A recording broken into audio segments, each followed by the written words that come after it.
you have a way better start to the season this year compared to last year. So I'm sure you're pretty happy with the way that things started. So just kind of talk about getting that first Gator Nationals win. And, now the momentum is already swinging in your direction, whereas last year you were waiting for that for a long time. So just talk about having that early season, momentum and getting that first Gator Nationals win.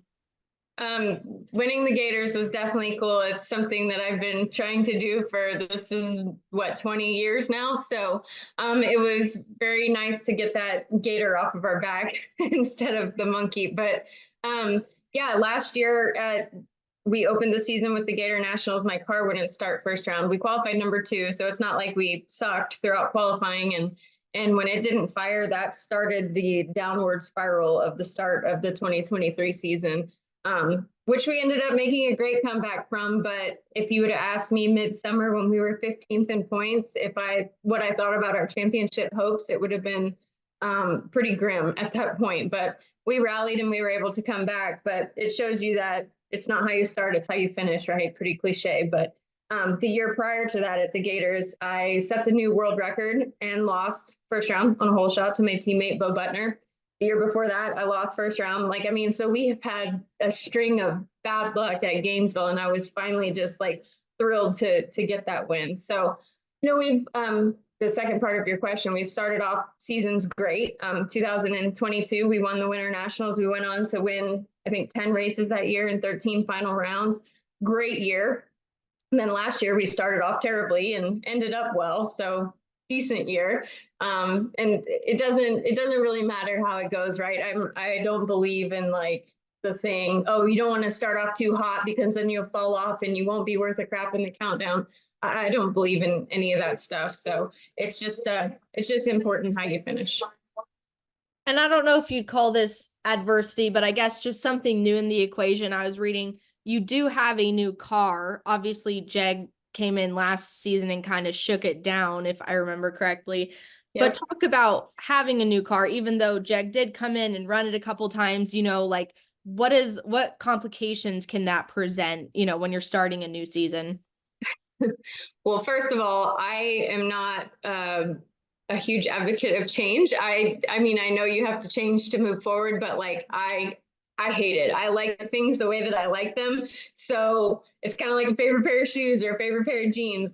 When you have to get something new, it's just man, I don't know. But it was definitely helpful that Jeg came in and raced it for a couple races at the end of last year. But Rick Jones builds a great product. Every new car that I get in from him is just state of the art and really, really awesome. I'm the variable with that because it's all up here, right? I don't want to change. But the race, and I was worried about it, but the race car was awesome. I did not test the entire off season until we went to Florida for the Pro Superstar Shootout.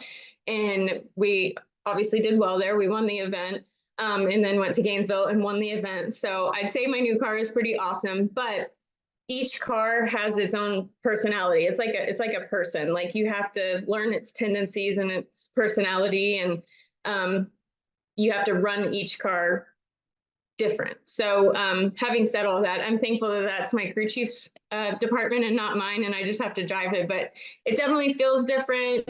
There's a lot of little things that are different about it, but again, Rick Jones and the guys at Quartermax do a great job, and I'm thankful to have state-of-the-art equipment. I could be complaining about much worse things than a new race car. So like you said, obviously it's working out. You won in Bradenton, then you won the Gator Nationals. But how many races do you feel like it takes to really, know the car as well as you knew your old one? Oh, well, I spent 5.5 years in that car. So it'll take a while to obviously get that acquainted with it. But, in a new car, it's everything's tighter, right? Everything's touchier, and you just my old car, the steering wheel, I knew that straight was the steering wheel was maybe down just a little bit. So Jerry Don, who's driving my car now, I'm he's a wheel man. He's not one of those goofballs that has to have tape at the top and well, if the tape says it's straight, it's going straight. That's not the case. But there are just little things about it. And as the car gets broken and wore out, it'll change a little bit. But I feel comfortable. The only thing that I don't like right now in that car is my seat. We have to have a poured seat, and that's something that I'll get fixed. I hated giving up my old seat because I just like shoes and jeans or whatever. It just fit me perfectly. And then the way that they work, they pour it in, it's like a warm liquid and you sit in it and it forms to your body and you have like less than a minute before it hardens. So you kind of have to get in that position that you want to drive in, and then that's it. And it's like $1,500 or $1,800. So don't screw it up. So it's very, very touchy, but yeah, that's the only thing that I've got to work on.